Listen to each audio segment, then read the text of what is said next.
What's up, guys? It is Monday, October 26th, 2020, and this is an edition of the FritzCast. It's not coming out on a Friday. What's going on here? This is too much. This is too weird. What's going on?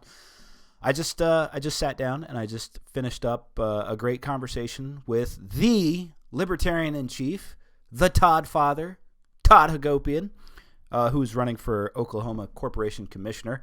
I've had to rehearse that position about a dozen times to not screw up, and I think I might have still screwed up during our interview. So hopefully I didn't. But me and Todd talked extensively. Todd was the first guest on FritzCast ever. Kicked off the guests of FritzCast back in December 2019.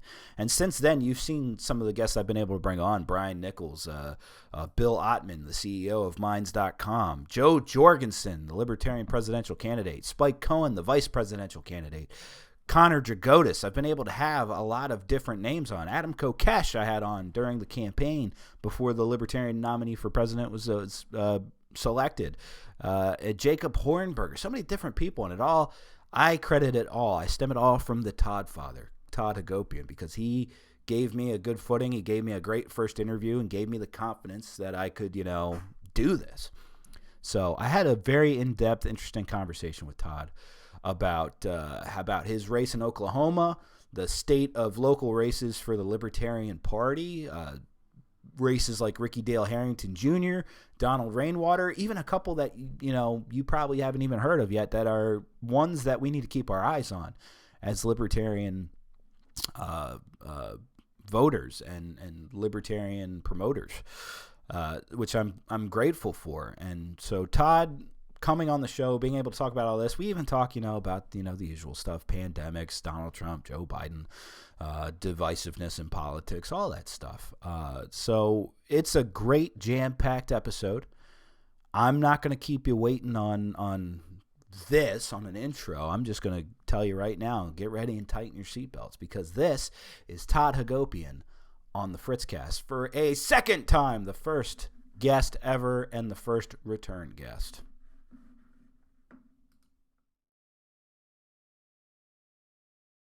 All right, I'm here with my guest. Second appearance for him, Todd Hagopian. Todd, welcome back to the FritzCast. Thank you, sir. Happy to be here. Yeah, I had you on. It's been a while. I had you on in December 2019. That was before the dark times of the pandemic and everything. Back when you could shake hands and have a beer. Yep. You could go out and have a life. Now it depends on where you live. That's right. So. It's interesting that pops up too. So how has the pandemic been for you? I mean, everybody seems to have a different answer when I ask this question. So yeah, it's been interesting for me. I mean, I've got 4 kids. We tend to stay home most of the time anyway because of that. But certainly I was running a company that had 250 employees. There was a lot of changes that went into place with that. And then of course the biggest news for me during the pandemic is I got laid off during the pandemic through a consolidation. So that affected me quite a bit, obviously. And I went out and bought a new business in the middle of the worst pandemic we've had in 100 years. And that's what I'm doing now. So when people ask me how the pandemic's affected me, it was really a real big kick, to get laid off in the middle of a terrible pandemic and have to figure out what to do from there. But from a family standpoint and from a job standpoint, all my jobs were essential, and the family just kept doing what we're doing, except for virtual school and stuff like that. Yeah. A lot of people affected by this across the board. I know of a couple of small businesses near me that probably aren't even going to open back up because of the measures that have been taken, and it's a sad story, especially because that was at the mandate of the government, and then the assistance that's offered is almost nothing. So it's so sad to see that a lot of people's livelihoods are just down the drain now. Yeah, and I know, and there's so many different things that went on during that whole thing, but one of the biggest things when you talk about the government intervening or not intervening that I saw as a business president at that time was we actually were trying to be proactive, and we had ordered a ton of masks before the government ever said masks were a good idea or whatnot. We were ordering masks and allowing people to wear them if they wanted to, because we were listening to the news and listening to the international news and understanding what the scientists were saying. And the government actually stole our masks at the border. They took them from us, even though they were at the time saying the masks didn't work. They confiscated our masks and gave them to hospitals and government workers and whatnot. And then maybe 10 days later, came out and told us all that we had to have masks. And at that time, you couldn't buy them anymore because there had been a run on masks. It was one of the more ridiculous, aspects of the whole story as it went along. Is I was a business trying to be proactive and trying to keep my employees safe, and the government actually took away my ability to do that, even though they were calling us essential at the time. Wow, that's crazy. I didn't even know that happened to you. And there's tons of my friends that run businesses ran into the same thing. Yeah, that's amazing, especially because businesses being proactive and taking these steps. This was happening before the government mandated anything. Yep. A lot of businesses were getting PPE, the personal protective equipment, putting in measures, limiting how many people were coming into their place of business and all that. And then the government came in and said, no, everything's shut down for, at what was the original thing? Probably like 2 weeks, I think, 15, right. 15 days to flatten the curve. And, 2022, maybe life will be back to normal. Who knows? But well, we always talk about it here in Oklahoma because everyone says libertarians, they don't want to protect people and blah, blah, blah, and this and that about the pandemic. Well, the Oklahoma libertarians actually canceled their convention something like 10 days before the government put out their warning. Like at the time when Donald Trump was still saying it's not a big deal, we canceled our convention out of safety for our members and moved it to later. And we did so because that's what private organizations do. They look at the data, they look at what's going on, they make organizational decisions, and they're accountable for those decisions. And same thing what we were doing at work. We're putting things in place, and we're getting people to be safe and hiring more cleaning staff and having more shifts and that kind of thing. And we were doing all these things long before the government told us we had to. And then even once the government told us we had to, we went out and tried to do the right thing, and the government stole our masks. It was just kind of a complete, and I'm sitting in one of the more conservative states in the union. You know what I mean? And yeah. Happened where I was, so I can't even imagine what it was like to try and run a business in New York. Yeah, I can't even begin to imagine, just because I don't have anything like that on my plate. I'm just a company man, so whatever the company does, I go along with it. So being an essential worker myself, like when people ask how the pandemic affected me, I'm like I go to work every day. It's business as usual. I just have to wear a mask. I wash my hands more often. I don't let people get up in my face. I really never let people get up in my face anyway. But right. But do you think that there's this misconception among other people, like how they say, oh, libertarians, they're just so selfish. They're so selfish. They're so self-centered, and they don't care about other people. But honestly, like you said, the measures that your own state party took, Mm-hmm. Do you think that there's this misconception that libertarians won't do the right thing without the compelling of the government? Yeah, it's all over the place. The Oklahoma City mayor came out and went on this rambling rant, kind of when Oklahoma was hitting their peak. And he was like, oh, all these libertarians who think they're scientists are on the internet saying blah, blah, blah. And all of us immediately jumped on him and we're like, hey, we canceled our convention, months before you got involved and weeks before the governor or the president got involved. And we took action, and we were accountable for our members, and you're sitting here throwing our name out there like we're the ones that don't care. We were ahead of this game. We were listening to the scientists. We were looking at the facts, and we were weighing the options. What happens if we're right? What happens if we're wrong? And making a decision based on that. And so that's what libertarians do. It's not always just about, we're not going to cancel anything. We look at the facts and we decide what we're going to do, and we're accountable for our decisions. That's what libertarianism is. So, but absolutely. yeah, definitely a misconception out there. Yeah. And that plays into my next bit here. So you've been campaigning for Oklahoma Corporation Commissioner, Yeah. correct? Yes, And sir. so last when we talked, you were running for, I think, Bixby School Board. Yes.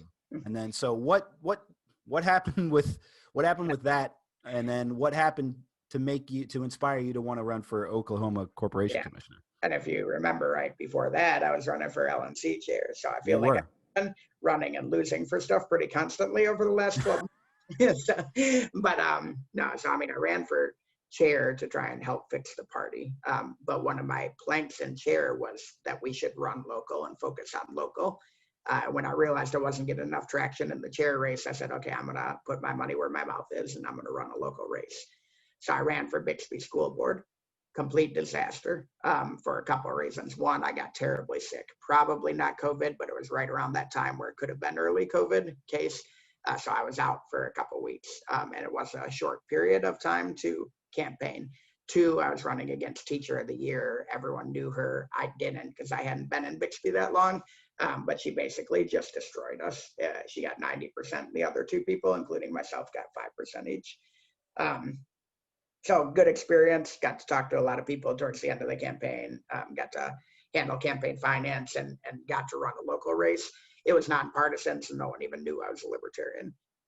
Right. Then we looked at this race and we were trying to find somebody to run for Corporation Commission because in Oklahoma, if you get 2.5% in any statewide race, you secure ballot access for the next 4 years. And the only statewide races this year were President, Senate, U.S. Senate, and Corporation Commission.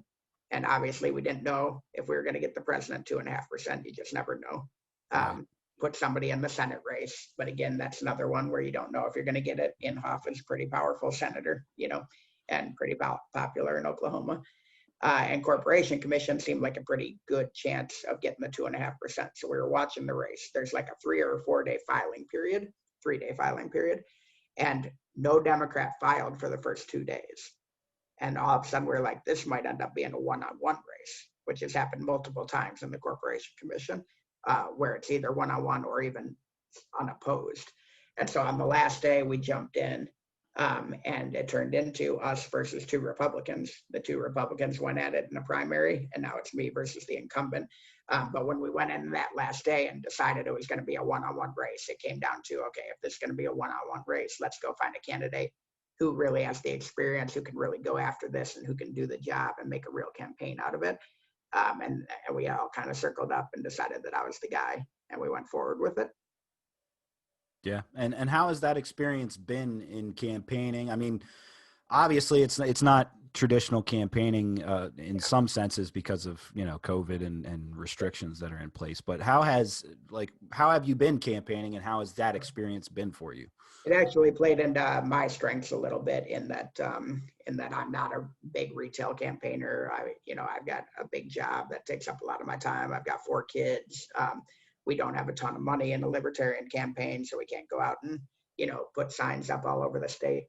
And there's just not a lot of libertarians in the state, so we can't go knocking on all the doors, you know what I mean? So the fact that we had to do it online and me being, having a decent online presence with Twitter and Facebook allowed me to go at it that way. We've raised over $10,000 from 22 different states. So we kind of made it a nationwide fundraising effort across my Twitter fan base and the Facebook folks. And we decided that we were going to go after mass media and try and really run it like a big campaign. So instead of spending $200,000 like my opponent's gonna over a period of 7 months, we decided we were going to spend $10,000 or $15,000 over the period of 7 or 10 days at the end, with the idea that nobody cares about Corporation Commission until right at the end. And we're hoping to match him during the time period where everybody cares. So we were able to buy TV. We've got TV ads running. We've got billboard ads running. We've got OTT streaming ads running. And then we're probably going to drop some Facebook here at the last minute. So we're trying to run it like a real big wig campaign like they would. We just compressed it all our spending into a week so that we could have kind of like a week or 2 weeks of real solid, strong campaigning right up against the competitor. Yeah, that's good allocation of resources and money, I would say. Yeah, basically didn't spend anything. We spent probably $300 up until the last month of the campaign. Yeah. Yeah. So it's a single race against the Republican, correct? Yep. Yep. Just me against the incumbent. And he's got his own set of challenges from ethics standpoint. And so people are starting to understand that. He's been a long time, 20 some odd years, politician, so career politician. I'm a business owner. It's a pretty interesting race. I'm getting a lot of attention from the Democrats and the independents, which we'll need. The most a third party candidate's ever gotten in Oklahoma is 25%. So if we get 25%, we set a record for the third party in Oklahoma. If you get to 32% or above, you start talking about one of the top 5 finishes in the LP for statewide positions ever in the country. So we're really hoping to see if we can get up over 32%, but I'd say we're probably somewhere in that 25 to 32 range right now. Polling actually just came out. I should say that polling just came out, 56 to 14, losing to the incumbent with 29% undecided. Okay. So we've got 14 already, and we got 29% that we can go after. The other big thing that we did, which was really good, and I would stress this to other libertarians running, is we knew that this was going to be a challenge from the beginning. So we went after search engine optimization really early. So if you were to type in Todd Hyatt versus Todd Hagopian right now, you will pop up probably 80% of what pops up are articles about me or articles about me attacking him. So for the people who don't know anything about the race, who are just looking into it right now for the first time, it is basically impossible to find out anything about him. Okay. And so we made it that way on purpose, and we did that through labeling the articles correctly and getting them out there early, and that's working. And I've heard from other people that have reached out to my campaign and said, I'm having trouble finding information on the other guy. What's your stance on this? That kind of thing. So it's definitely working. Awesome. So how's the feedback been with Oklahomans that you've been able to be in contact with? It's been a little bit disappointing here and there, because what I'm finding is that many Democrats actually view the Libertarians as worse than the Republicans, which I didn't really understand, and which makes me think even more strongly about what I was talking about during the LNC chair race, is that we need to better that brand nationally, because they clearly don't understand that we agree with them, more than 50% of the time, and Republicans agree with them 0% of the time. That doesn't cross their radar at all. But after talking to them, they understand where I'm coming from, and they get on board. I've had very few people actually give me the time of day and then tell me that they're still voting for the Republican, if they started out as a Democrat or an independent. Yeah. And I find that a lot too. A lot of like either misconceptions or just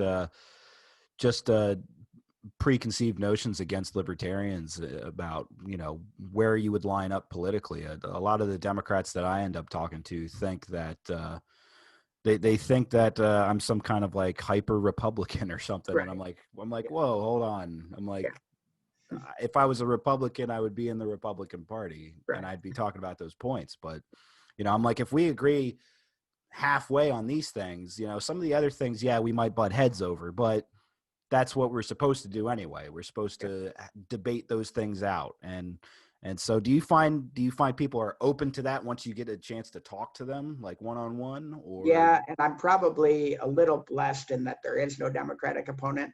You know what I mean? They're reaching out to me because they're literally trying to figure out, which of the worst evils should they pick, and they assume that I'm an evil. You know what I mean? And once I talk to them and help them understand that I'm nowhere near a Republican, you know what I mean? I'm a libertarian. It's completely different, and this is what we believe in. They start to get on board pretty quick, because they, as a Democrat, they're typically completely opposed to the Republicans, and even independents are usually opposed to Republicans in Oklahoma, because otherwise you'd be a Republican where everyone is. Why wouldn't you be a Republican if you? So most independents are conservative Democrats here, is what I'm finding. Who will swing Republican, on occasion, but you definitely have your fair shot at getting them. So. Well, that's awesome though, and that encourages me, because a lot of times I see, especially in races where it ends up being like a Republican and then an independent or a Libertarian or some other party, a lot of times people just get discouraged and they don't even pay attention to those races. Exactly. And I hate to see that. It in my own home state, a couple weeks ago, I interviewed my state senator, who I correspond with a lot and talk with a lot, because when he ran against the incumbent Democrat, she had been in her spot for like 26 years. Right. She was president pro temp of the state Senate and all that. Yeah. And many times she ran unopposed. Like nobody would throw their hat in, because this isn't a Republican district. It's not a worthy endeavor, until you get somebody like my state senator, Anthony, who decides, well, I'm going to throw my hat in and I'm going to fight a good fight, and he prevailed. He prevailed by only like 282 votes or something. But, so especially local races, it can come down to just a handful of votes sometimes. Yeah, and it's a big thing for us to focus on. Over 40 races in Oklahoma had no competitor. It was just one person got it, and they got elected because nobody ran against them at all. And there's not a lot of states like that, but there's many. And those are the states where libertarians really have to pick and choose where to put their battles and put somebody in there so that it's one-on-one races. People are, Ricky Harrington. Ricky's awesome.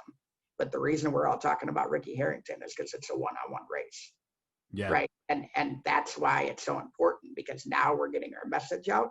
That's the reason. With Donald Rainwater, that's a little bit different. We're talking about Donald Rainwater because the Democrat's an idiot and everyone just can't stand him. You know what I mean? But also because he's kind of getting Democrat votes with this stance, and he's getting Republican votes with that stance. Donald Rainwater is kind of the epitome of how you should run in a 3-person race. But if you look at Ricky Harrington, this is what we need to do. Is every time there's only a 1-person race, we need to jump in there. And it's the best way to get our message heard on the local level, even though Ricky's running statewide too. It's Ricky Dale Harrington. The thing that surprises me with this, and I really want your take on this, just because I recall when you were running for LNC chair, do you think Ricky gets enough resources from the national, from the LNC national, or do you think he's kind of like been able to do what he's been able to do on his own with the LP of the state there?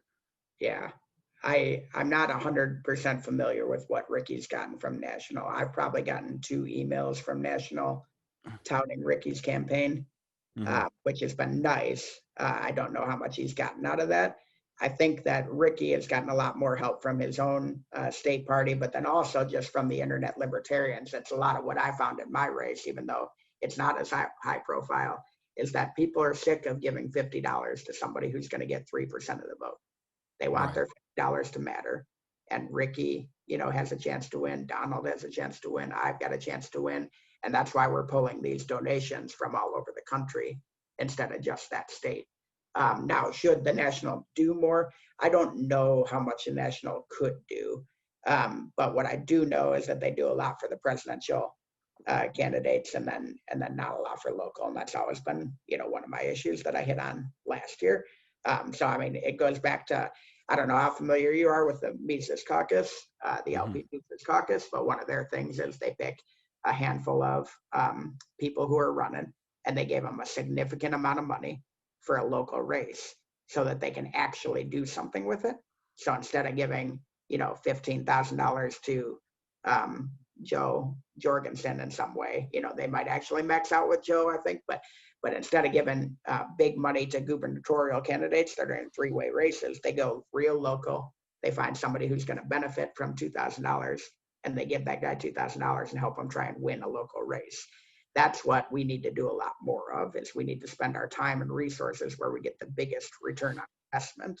And that's races like Ricky, races like mine and Donald's, and then definitely races even below that, where you have a one-on-one person running for a state rep or state senate or mayor or sheriff. Those are the races where you get the real bang for the buck, where you give somebody $500 and it literally changes the scope of the campaign. Yeah, you're talking about kind of like how I was saying, you're talking about races where 50 votes make a difference. Exactly. I mean, $500 can get you 50 votes right there. $500 can get you 50 votes. You know what I mean? So, and I had multiple people give me $500 in my campaign. So I could argue that would have gone better, to a local candidate. And I'd be fine with that. But I think that's what we really need to focus on. And the LP, I would say, did a better job this time than last time in highlighting some local races. They didn't highlight mine at all. They highlighted Ricky, Donald, Barron, I think in Kentucky got highlighted, and then a couple of super local races that were kind of their favorite people got highlighted, which I wasn't thrilled about. It was a little bit of inside baseball there. Yeah. Yeah, well, I'll say this much, because this go around, I know of names like yourself and Ricky Dale Harrington Jr. and Donald Rainwater, whereas in 2016, it felt like it was just like a Gary Johnson campaign straight out. Mm-hmm. But even with national attention, I don't know if it's LP efforts. I don't know if it's my own state party efforts or whatever, but I have noticed this year, I've actually seen Joe Jorgensen for president signs, and not just like the small ones on my wall there. Yeah. I've seen like the big billboard style ones that they've been Yeah. putting up in my state. And that was not for Gary Johnson in 2016. I barely saw any of that.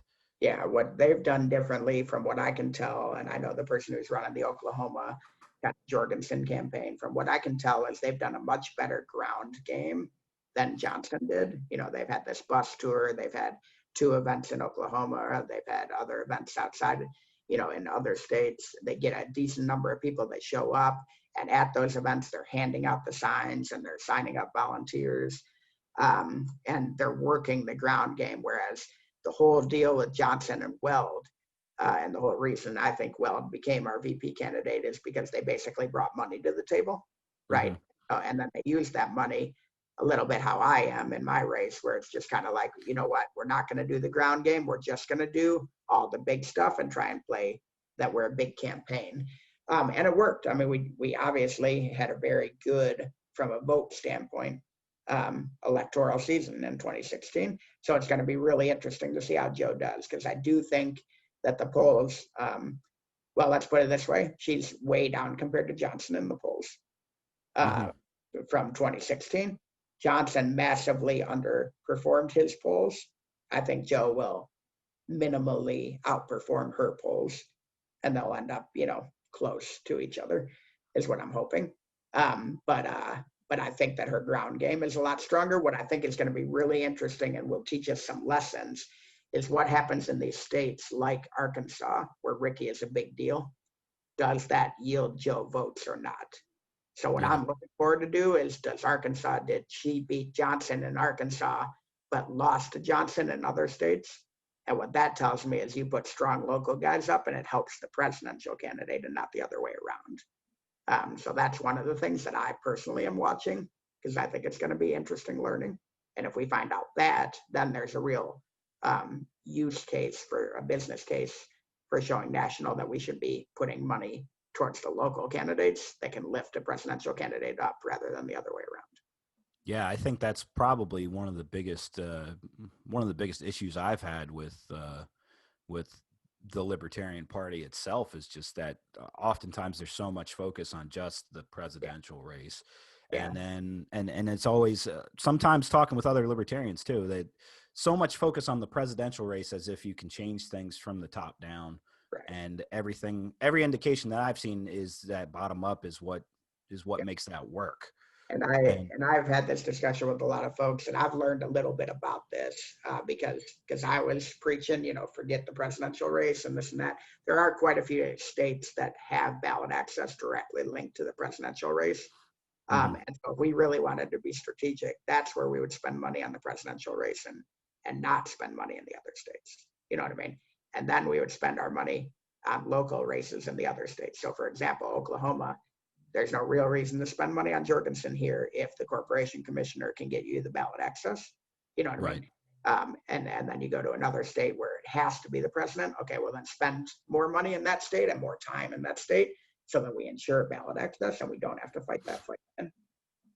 But Oklahoma is, I mean, going back to what we were talking about before, I'm feeling pretty good about Oklahoma. Even in our first election back on the ballot in 2016, Johnson got over 5% of the vote.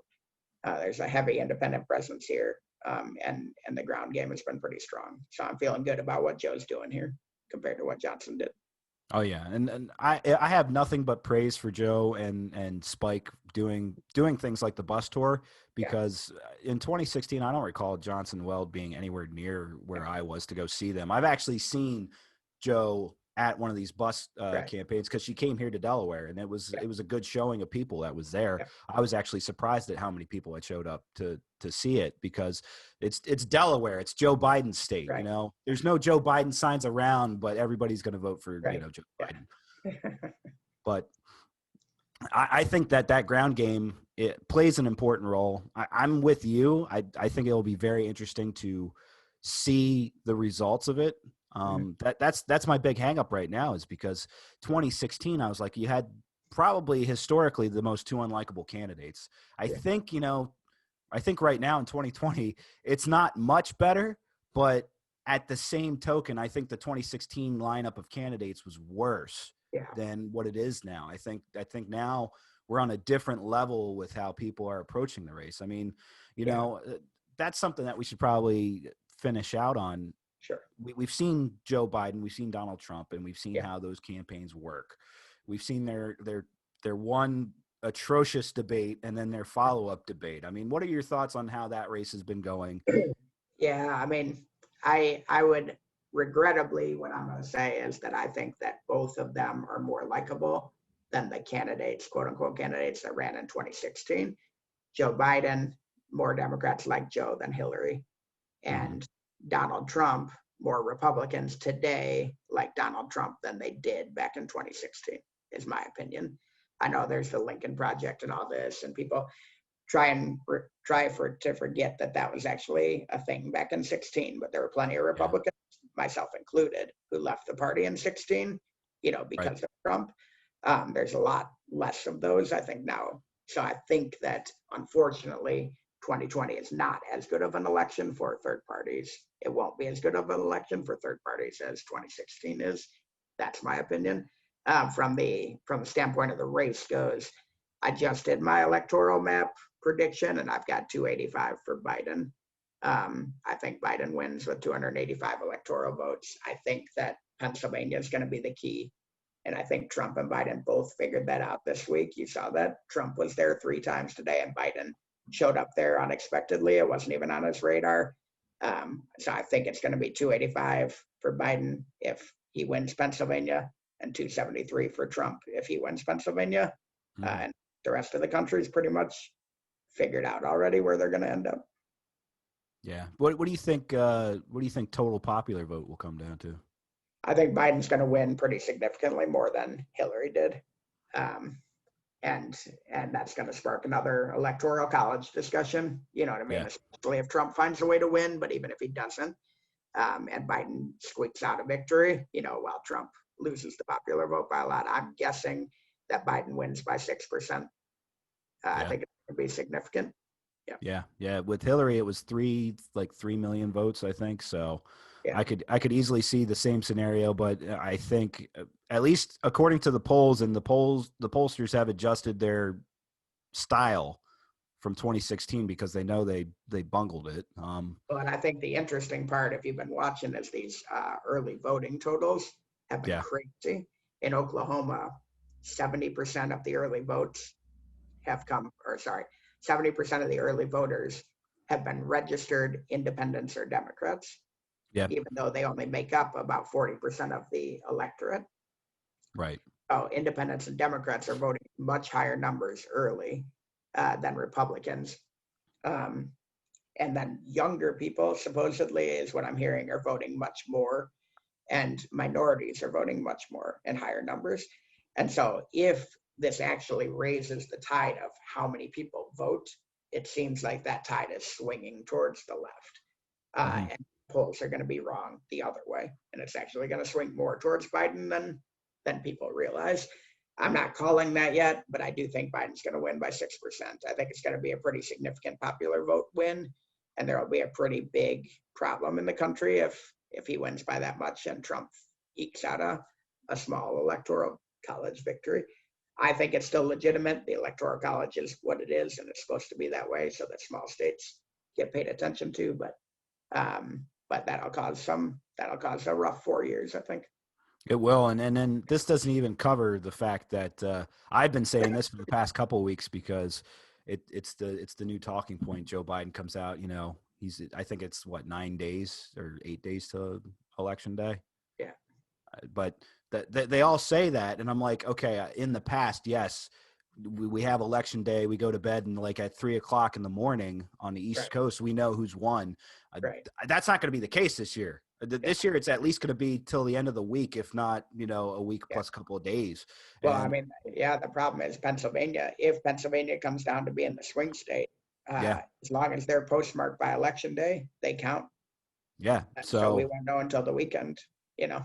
yeah, and I think that if I think the worst bit will be immediately following election day because the results won't be out yet. I think that's when things are going to be immensely heated Yeah, until until the results do drop. And then I don't, it depends on how it flows. Like you said, Biden might come out with the popular vote victory, and then Trump ekes out an electoral college victory, and then we're battling over the EC again. right. If it flipped to Biden, I wouldn't be surprised to hear some Republicans come out and start going against the EC just because. But Right. I would say it's less than if Biden wins the popular vote and doesn't win the EC. Yeah. I am hoping for, as I always do with every election, even before I became a libertarian, I'm hoping for gridlock. Yeah. So I'm hoping that if Biden wins, then the House or probably the Senate, holds Republican. And if Trump wins, then the Democrats take both of the House and the Senate. I'd like as much gridlock as humanly possible so the government can just stop messing up. Right. Yep. I totally get it, man. So we've been going at it for 35 minutes now. Is there anything that we haven't covered that you want to talk about? Anything you want to bring up? No, I think that's pretty much it. I think I think the big, oh, you know what? The other small race to keep an eye on is Bethany Valdez out in Wyoming. Okay. Just give that one a shout out for people who haven't been following this race. It's a state house race. She set a record for libertarians nationwide by getting 49% in the state house race last time around. The guy who she lost to is retiring, so she's running again. Okay. And she has a legitimate shot at winning this time around. She is actually, I believe, the daughter of a longtime perennial candidate in the state who helped keep them on the ballot for a long period of time. So it's just a really good story about kind of a second generational libertarian who is really trying to get us our first state house win, which would be a huge deal in the Libertarian Party. So I think people should check out that race, Bethany Valdez in Wyoming. That one, Ricky Harrington, Donald Rainwater, myself, all have a chance to set Libertarian Party records if we hit certain marks. And the only way we're going to get bigger as a party is if we keep bettering on the records and then finally start winning races. So these are the things we need to keep in mind, even if election day doesn't go our way at the top of the ticket. Absolutely. We got to keep steam and momentum and keep plotting and planning, regardless of how it ends up, because it's an uphill battle, and we gotta keep scaling upwards. Yeah, and then take a look at those races and then learn from them for the next round. Yeah. Absolutely. So, Todd, to close out, where can people find you online about your campaign too? Because this is going to go up either tonight or tomorrow, so it still gives them the shot to give a look at you and help you out. Yep. Lay it all out, absolutely. Man. Find me at Twitter at Todd Hagopian. Find me on my website, toddhagopian.com. Find me on Facebook, Todd Hagopian for Corporation Permission. All right. Thanks, Todd, for coming on the FritzCast again, man. Yep. Thank you, sir. Appreciate it.